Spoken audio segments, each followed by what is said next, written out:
राम भक्त मेरे बहनों भाइयों,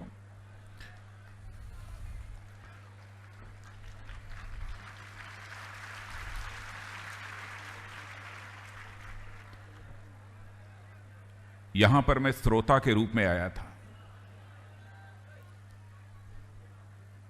पूज्य बापू से भी मैंने आग्रह किया, मैं श्रोता के रूप में आया हूं, मैं कुछ बोलना नहीं चाहता हूं, लेकिन उनका आदेश हुआ है, इसलिए 1-2 मिनट में ही अपनी बात आप सबके सामने रखूंगा। पूज्य बापू को प्रत्यक्ष रूप से मैंने अपने जीवन में पहली बार सुना है।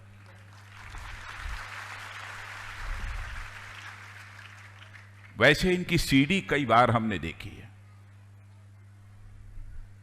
सीडी सुनने के बाद और प्रत्यक्ष रूप से आज उनके प्रवचन को सुनने के बाद मैं यह सोच रहा था कि यह पूज्य बापू करना क्या चाहते हैं।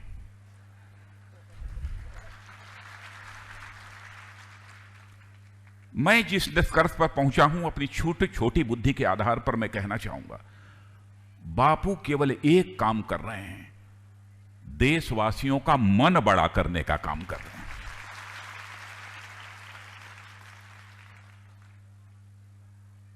और आप सभी जानते हैं कि भारत दुनिया का इकलौता देश है जिसने भारत की सीमा में रहने वाले लोगों को ही अपने परिवार का सदस्य नहीं माना है, बल्कि पूरी वसुधा पर रहने वाले, चाहे किसी जाति पंथ मजहब के क्यों न हो, सभी को अपने परिवार का सदस्य मानते हुए भारत के ही ऋषियों और मनुष्यों ने वसुधैव कुटुंबकम का संदेश सारे विश्व को दिया है। दुनिया के किसी दूसरे देश की धरती से यह संदेश नहीं गया। पूरा विश्व ही हमारा यह परिवार। मैं कभी सोचता था कि हमारे देश के ऋषियों और मनुष्यों का मन कितना बड़ा रहा होगा, तो आज मैंने जब देखा कि पूज्य बापू अपने प्रवचन के माध्यम से भारतवासियों का मन बड़ा करने की कोशिश कर रहे हैं, तो मुझे यह लगा कि हमारे पूज्य बापू का यह संकल्प है कि फिर से हमको भारत को विश्व गुरु के पद पर आसीन करना है, इसीलिए भारतवासियों का मन बड़ा करना। भारत आर्थिक दृष्टि से शक्तिशाली होकर विश्व गुरु के पद पर आसीन नहीं हो सकता है,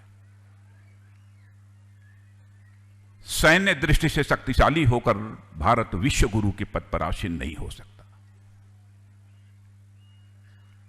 प्राचीन भारत के इतिहास को पन्नों को पलट कर दी कोई देखे तो इस नतीजे पर पहुंचेगा।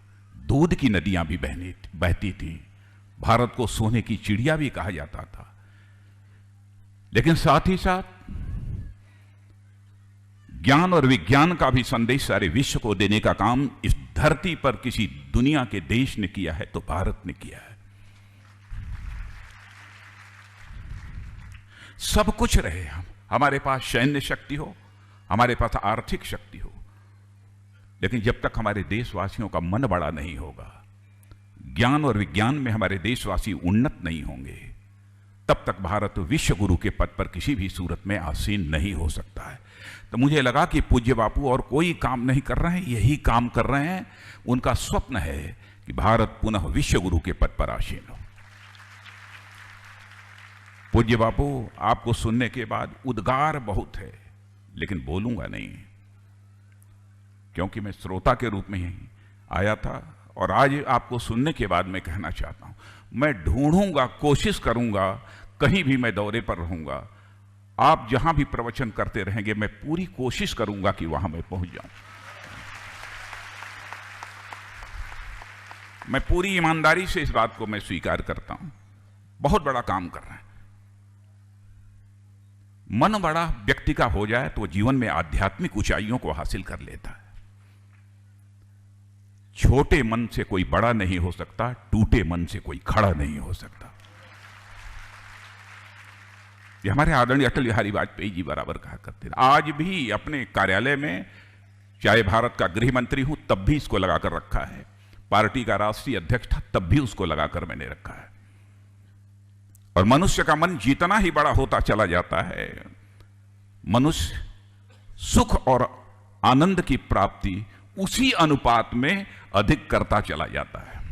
और एक क्षण वह भी आता है कि मनुष्य आनंद की इस सीमा तक पहुंच जाता है जिसे हम परमानंद कहते हैं, और जीवन के बंधनों से व्यक्ति मुक्त हो जाता है।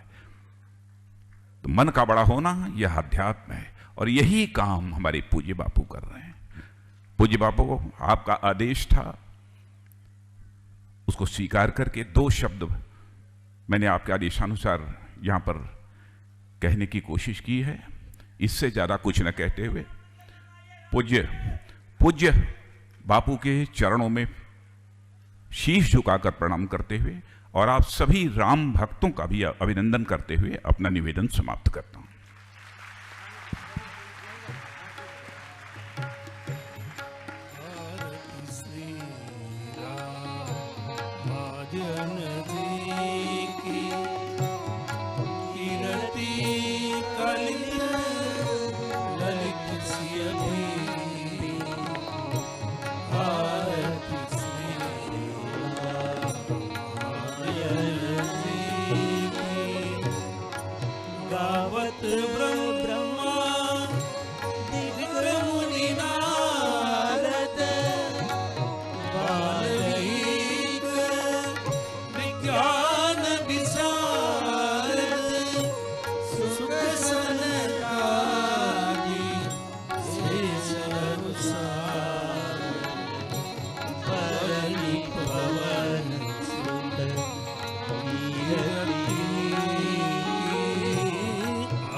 शास्त्र सब ग्रंथन को रस, मुनि जन धन संतन को सब सार हंस संत सबरी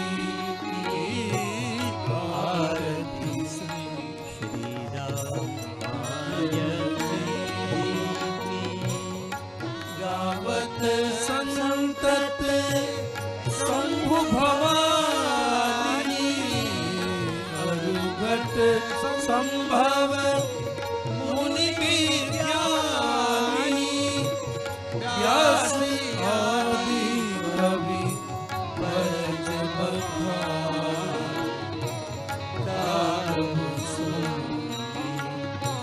गरुड़ की आरती श्री रामायण की, कलिमल हरणी विजय रचती की, सुभग श्रृंगार मुक्ति जुबती की, दलन रोग भव भूयनी, तार मात सब तुलसी आरती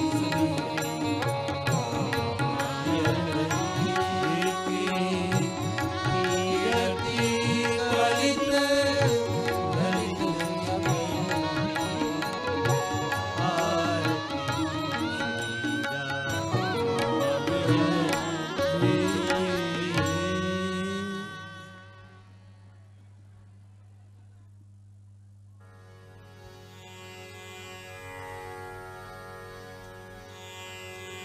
हरि ओम आनो भद्रा क्रतवो यन्तु विश्वतो दग्धा